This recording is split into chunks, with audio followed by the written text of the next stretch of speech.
Luego el efecto del terremoto está por acá, ¿eh? Le damos gracias al Señor. Aleluya, ¿verdad? Cristo ha resucitado.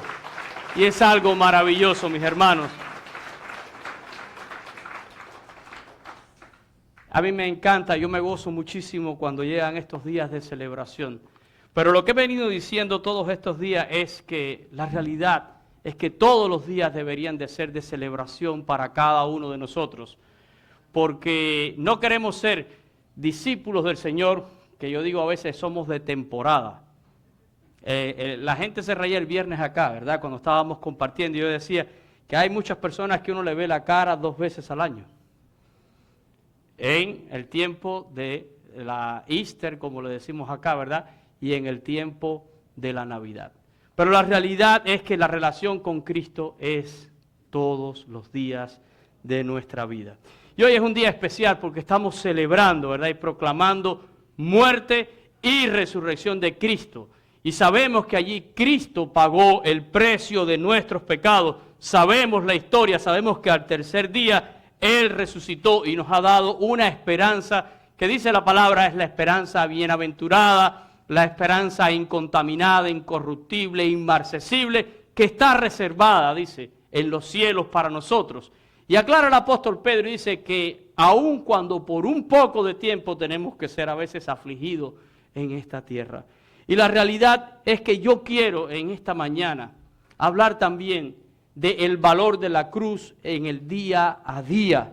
Yo creo que la Biblia enseña esto, que el mensaje de la cruz es consolación para el creyente todos los días de su vida. Hoy tenemos algo muy importante que hacer en la noche, ¿verdad? Hoy vamos a estar celebrando la vida de nuestra hermana Graciela. Sus hijos están por aquí. ¿Dónde están toda la familia? A ver, levanten la mano. Están todos sus hijos acá, ¿verdad? 8 hijas y un varón, más todos los nietos. ¿Saben? Una de las cosas interesantes que siempre decía nuestra hermana Graciela, cuando uno le preguntaba a Graciela, ¿cómo estás? Graciela siempre, ¿qué respondía?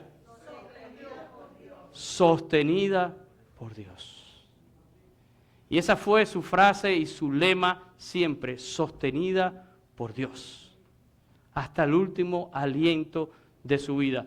Porque verdaderamente Dios nos sostiene y el valor de la cruz no es solo para el día que Cristo vuelva por su iglesia o yo vaya a la presencia de Dios. La cruz tiene un valor hoy para mi vida. La cruz es consolación. Y cuando la gente piensa en consolación, generalmente piensa en el Espíritu Santo, porque ese es uno de los nombres que tiene el Espíritu Santo. Él es el Consolador. Y está bien, es correcto, ¿verdad? Pero recuerde que nosotros servimos a un Dios trino, Padre, Hijo y Espíritu Santo, y los tres son uno, y toda característica es inherente a la divinidad de la Trinidad. La Biblia también se refiere de Jesús como la consolación. ¿Se recuerdan cuando Jesús nació?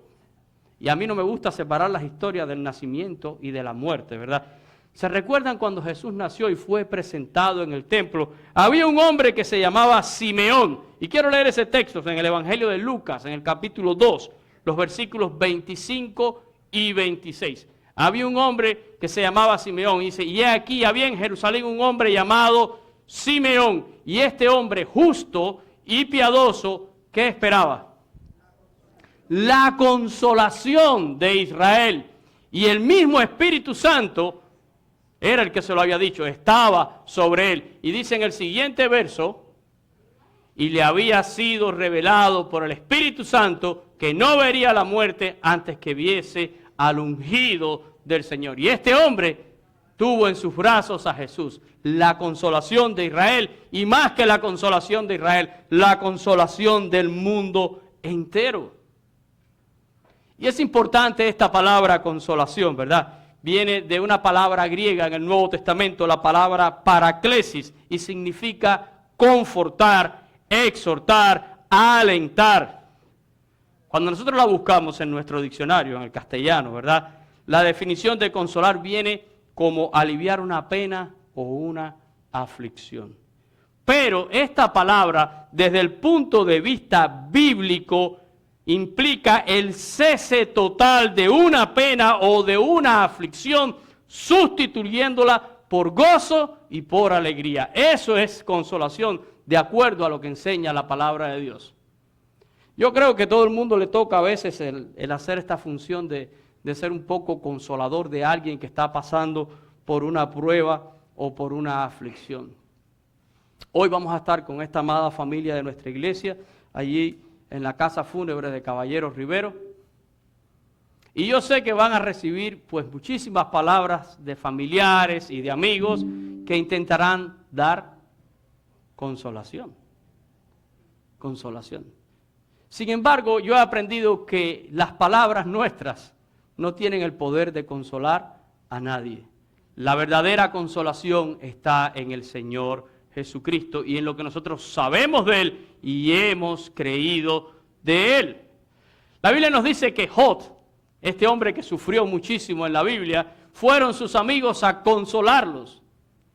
Y Job llegó a decirle, todos ustedes son consoladores molestos para mi vida. Miren esa historia, ¿verdad? Dice, respondió Job y dijo a sus amigos, muchas veces he oído cosas como estas, consoladores molestos sois todos vosotros. ¿Tendrán fin las palabras vacías o que te animan a responder? Porque a veces animan a responder. También yo podría hablar como vosotros, si vuestra alma estuviera en el lugar de la mía. Yo podría hilvanar contra vosotros palabras y sobre vosotros mover mi cabeza. Lo que está diciéndole Job a sus amigos es, yo soy el que estoy en aflicción ahora, pero si fueran ustedes, yo también podría decir sobre ustedes palabras de consolación. Pero las palabras son a veces vacías. La consolación llega cuando nosotros sabemos a quién hemos creído. Yo lo he dicho muchísimas veces en este púlpito. Cuando uno va a un funeral a veces, escucha estas expresiones, ¿verdad? Ya descansó, está en un mejor lugar. Y yo digo, bueno, eso puede ser una realidad si la persona que ha fallecido conocía a Cristo Jesús. Si no, y con el dolor del alma, tenemos que admitir que la persona entonces está en tormento. Y eso es lo que enseña la Biblia. Y nunca le voy a mentir a nadie en eso, porque es mi responsabilidad. Si usted se lo quiere creer, si usted cree que porque alguien le diga eso las cosas van a ser así, ese será su problema. Pero la realidad es que la Biblia dice que aquel que no ha conocido a Cristo Jesús como Señor y Salvador personal, una vez que parte de este mundo, irá a una condenación eterna. Y ni está descansando en paz, ni está en un lugar mejor. Y esto duele. Y duele mucho. Y duele, y a mí me duele, porque yo también tengo familiares y yo también tengo amigos que sé que se han ido de este mundo sin conocer a Cristo Jesús como Señor y Salvador. Y sé que ni están en mejor lugar y sé que no hay descanso. Por eso es el énfasis, por eso es la urgencia de predicar el Evangelio de salvación, para que todas las personas puedan conocer a Cristo Jesús como Señor y como Salvador.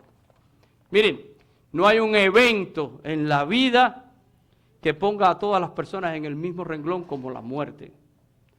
En la vida hay cosas que pueden ser temporales y nos ponen a todos más o menos en la misma situación. ¿Se acuerdan cuando llegó la pandemia del COVID? Todos estábamos en la misma situación. Pero teníamos toques diferentes.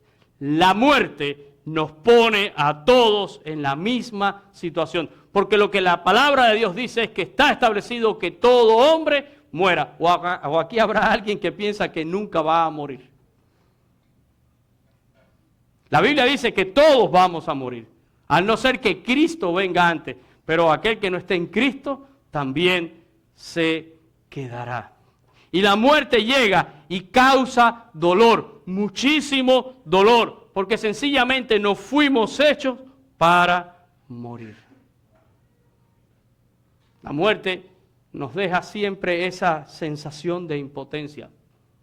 Conozco a alguien que era médico, o que es médico, porque esa persona vive. Y esto estoy hablando de un caso real.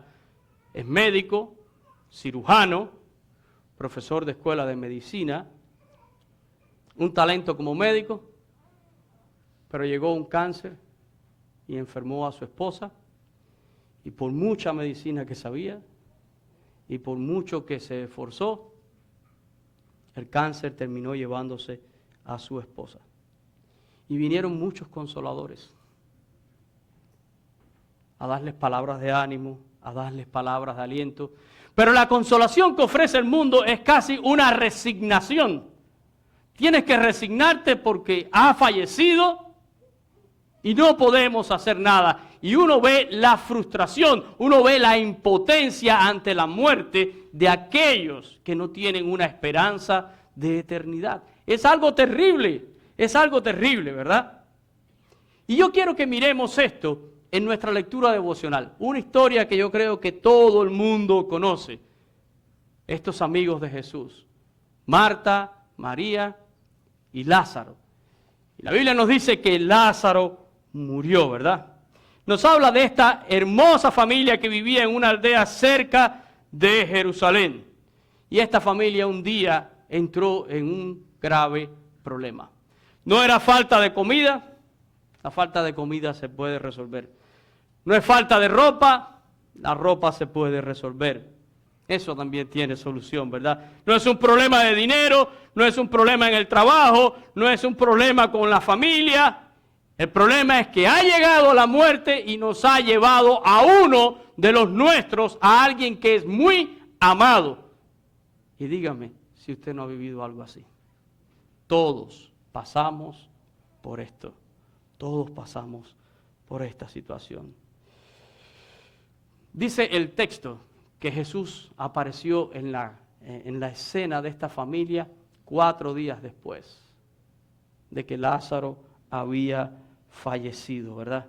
Y dice el texto que cuando Marta sabía o supo que Jesús venía, corrió hasta donde estaba Jesús a encontrarle y movida por ese dolor porque ella es un ser humano, comienza a reclamarle a Jesús y le dice, si hubieras estado aquí, mi hermano no habría muerto. Miren qué interesante porque esta historia está en el Evangelio de Juan. Y Juan no narra ni la historia de la hija de Jairo, no narra la historia del hijo de la viuda de Naín, que fueron personas que Jesús ha resucitado. En la cronología que viene haciendo Juan, todavía Jesús no había levantado a nadie de la muerte, solo había sanado enfermos. Así que estas hermanas, cuando saben que Jesús viene, dicen, sabemos que tú tienes poder para sanar, pero en esta ocasión Jesús, en esta ocasión tú llegaste tarde, porque ya la enfermedad hizo su trabajo, ¿verdad? Y nuestro hermano ha fallecido, ¿verdad? Eso es lo que le está reclamando. Si hubieras estado aquí, mi hermano no habría muerto. Y Jesús le dice, tu hermano resucitará. Y es interesante esta palabra resucitar, porque hoy estamos hablando de resurrección y hoy estamos hablando de la promesa de la resurrección. Resucitará es una palabra griega y esta palabra significa levantarse, pararse. Y Marta, que tiene enseñanzas del judaísmo, Marta aparentemente su creencia era judía, farisea, porque el fariseo sí creía en la resurrección a diferencia del saduceo, le dice, yo sé que mi hermano resucitará en la resurrección postrera.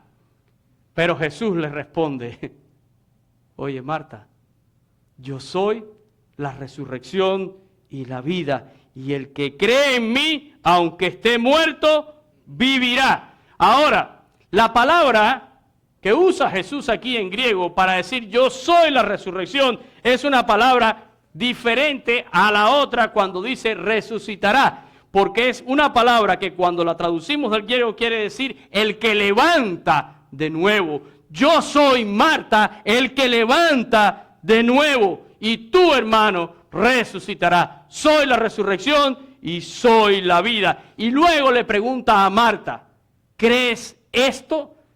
Y esa es la pregunta que debería de traspasar todos los tiempos. Y esta es la pregunta que aplica para todo ser humano.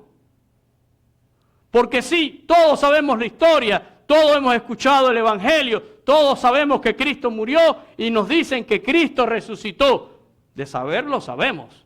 La pregunta es, ¿lo crees? ¿Crees esto? Porque si no crees, de nada te vale saberlo. Y ese es el gran problema.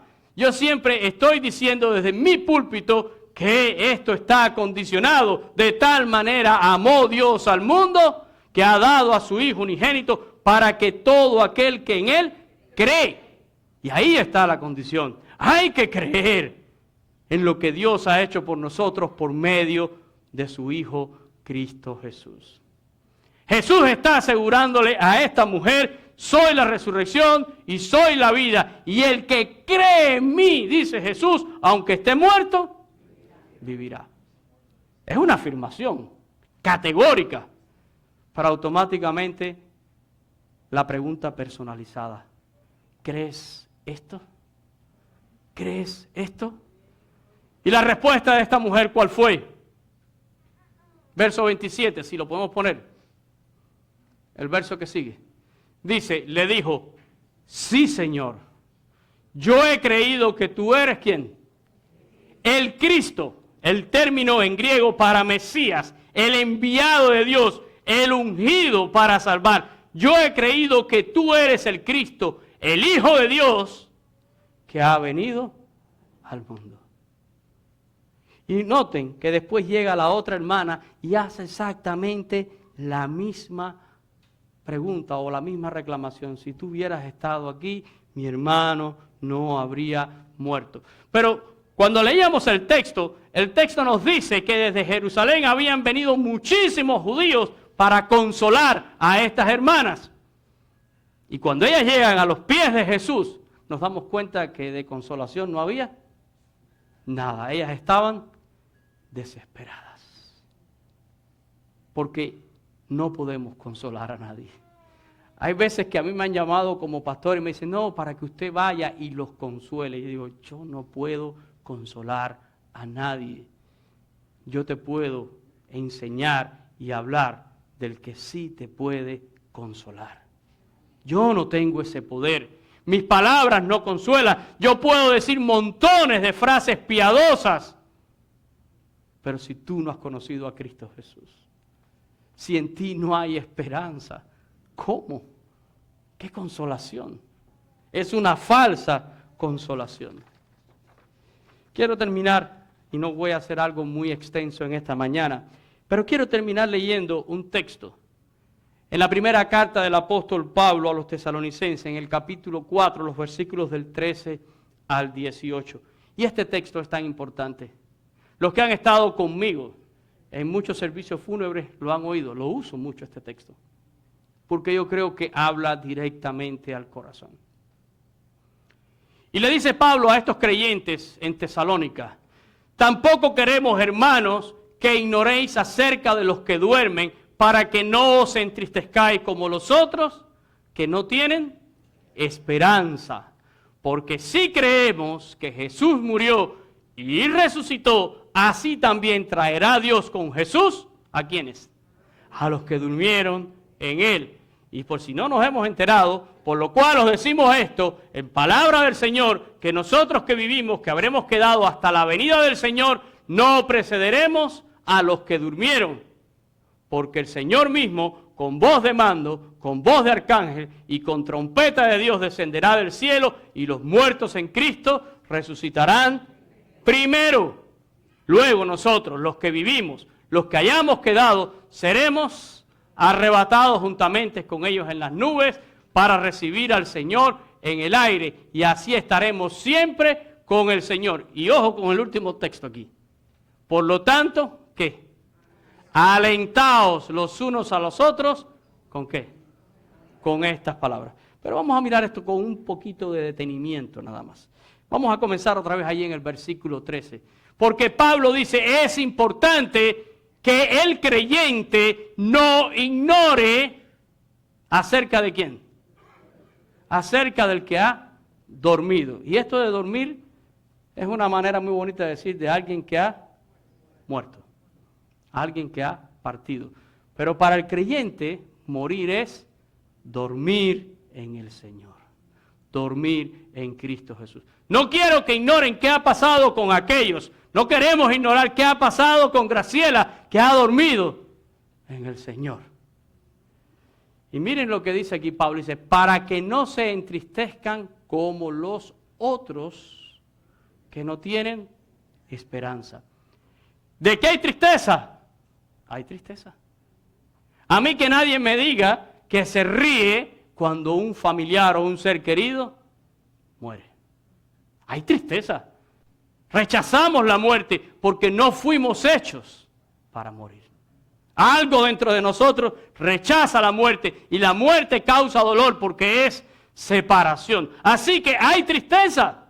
Pero Pablo dice a estos creyentes, no es que les estoy prohibiendo que se sientan tristes. Porque hay veces que hay gente que dice, no, los cristianos no pueden estar tristes. No, sí, los cristianos nos entristecimos. Si el Señor cuando llegó delante de la tumba de Lázaro, sabiendo que en los próximos minutos iba a resucitar, al ver a sus hermanas como estaban, dice que el Señor lloró. Porque el Señor no es ajeno a nuestro dolor. No es ajeno. Cristo sabe tu dolor. Pero existe tristeza con esperanza y tristeza sin esperanza. Y esa es la gran diferencia. Yo cuando hablo de este texto lo digo y lo testifico. Yo no pudiera contar cuántos servicios fúnebres yo he estado en mi vida. Perdí la cuenta hace mucho rato. Y he estado con familias cristianas y he estado con personas que no son cristianos. Cuando yo era pastor allá en Jersey, muchas veces de las casas fúnebres me llamaban y me decían, aquí hay alguien que bajos recursos, no tienen a nadie. ¿Usted cree, pastor, que pueda venir y decir algo? Y yo siempre digo, pues ahí voy, porque es una gran oportunidad para compartir un mensaje. Pero he visto la tristeza sin esperanza. He visto, ¿verdad?, esa ansiedad, esa desesperación, esa impotencia, porque aquí está mi ser querido, se ha ido y todo acabó. Y la persona está consumida en un gran dolor. Pero hay tristeza con esperanza. El que le duele que mi ser querido ahora ha partido, se ha ido, pero nos volveremos a ver. Estaremos un día juntos. Y eso es lo que está diciendo Pablo aquí, ¿verdad? Hay tristeza con esperanza y sin esperanza. Miren en el verso 14, dice Pablo, si cambiamos, dice, porque sí, ¿qué cosa? Y aquí está la condición nuevamente, si creemos. Si usted no cree, de nada le vale, solo será conocimiento en su vida. Y hay montones de personas con mucho conocimiento de la Biblia, créanme. ¿Dónde nació Jesucristo? En Belén. ¿Y qué pasó con Jesucristo? Murió y lo crucificaron y resucitó. Y se saben todas las historias, el burrito y las palmas y las navidades y los reyes magos. Y se saben mucha información. Pero si no has creído, no tiene valor para ti. Y dice Pablo, porque sí creemos que Jesús, ¿qué cosa? Murió. Y también, no me separen las cosas, Cristo murió, pero resucitó. Cuando murió, pagó en la cruz el precio de mi pecado. Y cuando resucitó, triunfó sobre la muerte. Y me da ahora esa promesa. Pero si usted no cree en eso, si usted dice, no, yo lo he oído, es una historia, me la contaron, fui una vez a la iglesia, lo escuché. Pablo dice que tiene valor para el que cree. Si usted cree que Él murió y resucitó, así también, y esa es la promesa de Dios, Dios traerá con Él, ¿verdad? O Dios traerá con Jesús, ¿a quiénes? A los que durmieron en Él. Y ahora entendemos un poco la palabra dormir, porque el que duerme tiene derecho ¿de qué? De despertarse, de levantarse, ¿verdad? Verso 15, dice Pablo, por lo cual os decimos esto en palabras del Señor, como diciendo, aquí está la promesa del Señor, lo cual es a veces muy difícil de explicar, lo cual no tenemos todos los detalles, pero ciertamente acontecerá que nosotros, los que vivimos cuando Cristo venga, los que habremos quedado hasta su venida, porque esa es una posibilidad, usted va a morir y si ha conocido a Cristo irá a la eternidad, pero si Cristo vuelve y usted está vivo, mire lo que dice Pablo que va a pasar. Los que vivimos, los que habremos quedado hasta la venida del Señor, dice que no vamos a preceder a los que, porque el Señor va a hacer algo primero. Va a hacer algo primero. Lo dice en el verso 16. Y no me pregunte el por qué, ni el cómo, ni los detalles. Yo no lo puedo explicar. Esto es en palabras del Señor. Porque el Señor mismo, dice Pablo, con voz de mando, con voz de arcángel y con trompeta de Dios, descenderá del cielo. ¿Y qué va a pasar? Los muertos en Cristo resucitarán primero. Porque habrá resurrección también para los que no creyeron en Cristo. Pero la Biblia dice que esa resurrección será para condenación eterna. Y que serán echados en el lago de fuego y azufre. Junto con el anticristo, junto con la bestia, junto con Satanás y todos sus demonios. Y la Biblia dice que será la muerte segunda. Porque habrás muerto físicamente y habrás muerto espiritualmente para siempre. Pero los muertos en Cristo resucitarán primero. Y dice Pablo que después nosotros seremos arrebatados en el siguiente verso, ¿verdad? Y luego nosotros, los que vivimos, los que hayamos quedado, seremos arrebatados juntamente con el Señor en las nubes para recibir al Señor en el aire. Y así estaremos ¿para cuántos? Para siempre con el Señor. Yo no sé si eso a usted le hace ilusión o no, pero no hay nada mejor que pensar en esto, ¿verdad? Y cuando uno tiene esta esperanza, cuando uno tiene una esperanza, yo diría, con este calibre, uno puede sobreponerse a todas las cosas de esta vida. Uno puede sobreponerse a todo. ¿Quién dijo que el cristiano no va a pasar por cosas en la vida? Sí, pasamos por problemas, por necesidades, nos ocurren cosas, tenemos accidentes, nos enfermamos. Pero ¿qué importa? Si yo tengo una esperanza que es eterna y va más allá de lo que pueda pasar en esta vida. Yo sé que el día que yo me vaya, iré a la presencia del Señor. Porque he creído en su muerte y en su resurrección.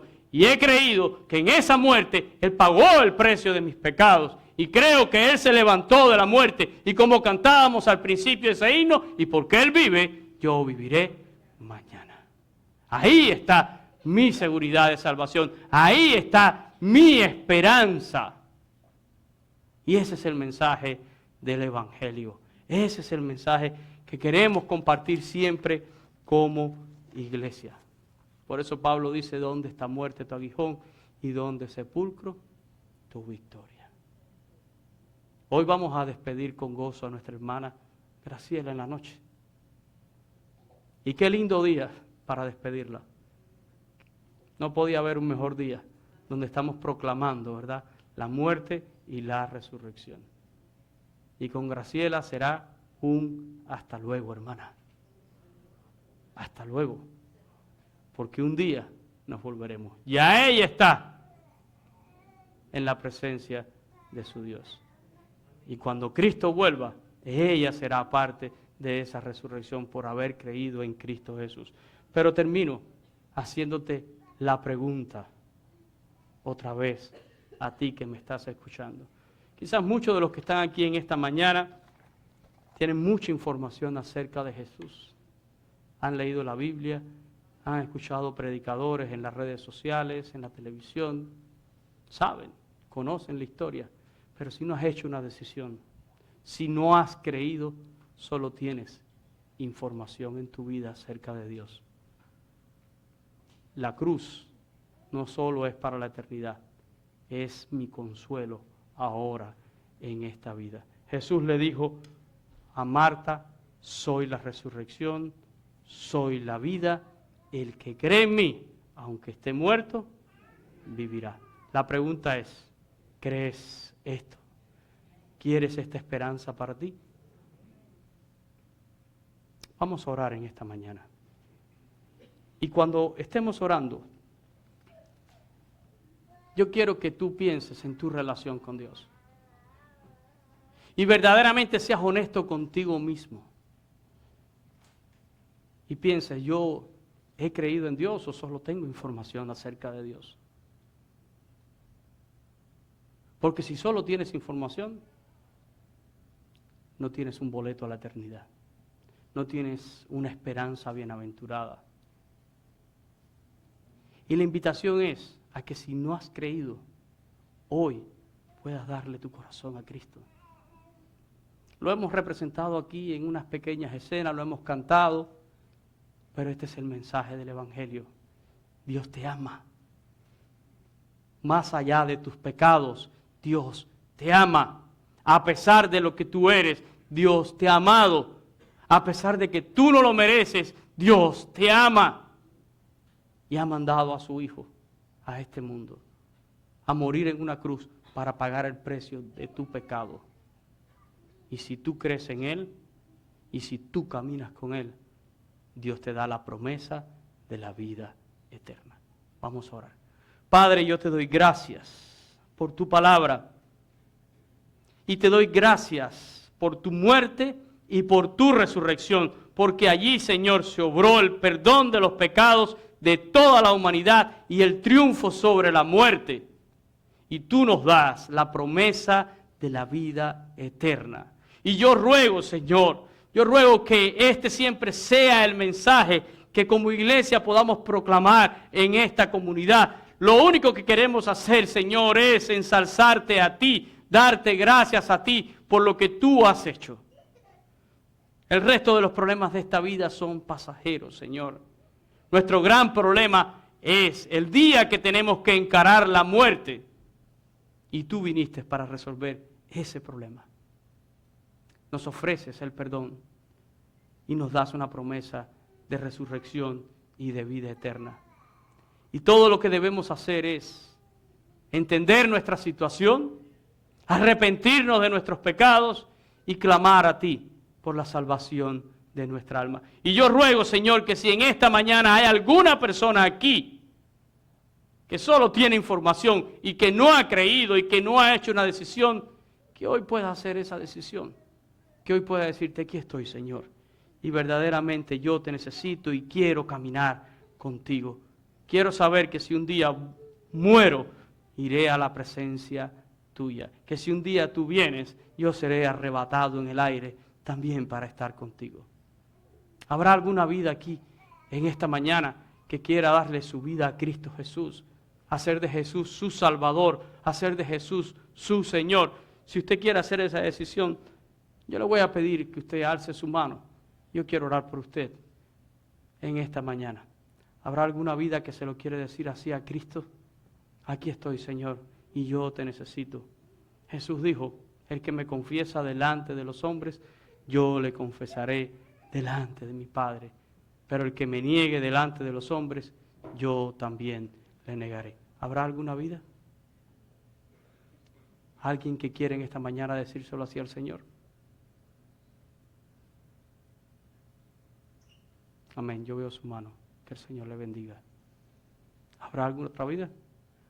¿Alguien más que quiera decírselo así a Cristo en esta mañana? Quizás hay personas que sienten el deseo de reconciliarse con Dios porque sienten que su vida también se ha alejado. Quizás en algún momento has hecho una decisión, pero no estás siendo constante en tu decisión. ¿Habrá alguien en esta mañana que quiere decirle a Cristo, Señor, yo verdaderamente quiero aprender a caminar más contigo? Amén. Yo veo su mano. Veo la suya también. Algunas manos se alzan. Yo veo tu mano. Que el Señor te bendiga. Dios, tú miras lo profundo del corazón. Nuestras manos alzadas solo son un gesto para decir, aquí estamos. Pero tú miras lo profundo de nuestro corazón.